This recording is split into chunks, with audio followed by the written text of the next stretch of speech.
Hi everybody, it's Honest John again, and this is my first video since I got back to the US. I'm very glad to be back. I'm a little bit jet lagged though. And when we think about our special forces, we think about like SEAL Team 6 and the raid that killed Osama bin Laden and other raids that have rescued hostages held by terrorists and criminal organizations. And these are very important things that our special forces do. But they do a lot of other stuff. And those things are very important too. They train other troops in foreign countries. They're training the military in Afghanistan right now. And they are also embedded with foreign troops, helping them plan and coordinate operations, and a lot of times they call in air support.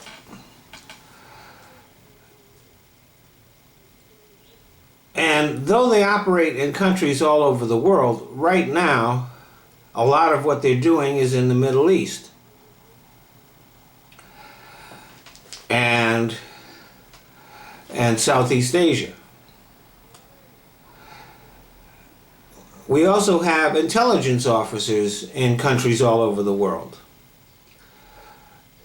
And even though now we currently do a lot of stuff with spy satellites and electronic eavesdropping, nothing can really replace having eyes and ears on the ground.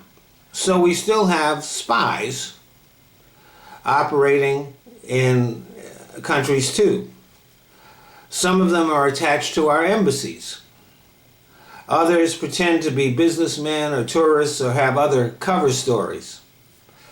And what they do is they go out into these countries and they mingle with the population. They cultivate relationships and even recruit people to spy for the US.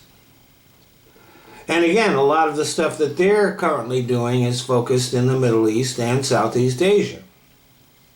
And in both cases, both our Special Operations Forces and our intelligence officers are working very closely with Arabs, many of whom happen to be Muslim, and non-Arab Muslims. And they depend on these people for information. They use them as guides when they travel around the country. And a lot of times they're relying on these people to keep them safe. So when our politicians engage in irresponsible anti-Muslim rhetoric, I'm willing to bet that it sends a chill down the spines of those people that we have in these countries who are doing very difficult work and working very closely with Muslims in the population.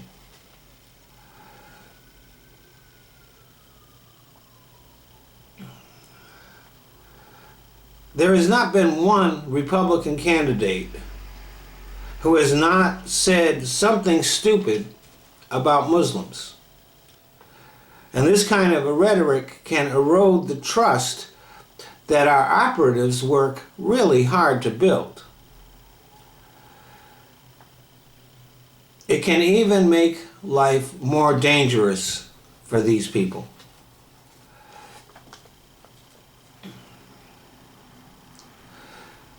We have to remember that the terrorist groups do not represent all of Islam. They are basically cults. Not much different than, for example, the Jim Jones cult or the Westboro Baptist Church. And just as it would be unfair to characterize all of Christianity by these cults, it is unfair to characterize Islam by the terrorist cults. The USA, we do have allies in the Muslim world. How good these allies are varies from country to country, but they are our allies. And it's very important that our allies are the ones who are going to defeat these cults.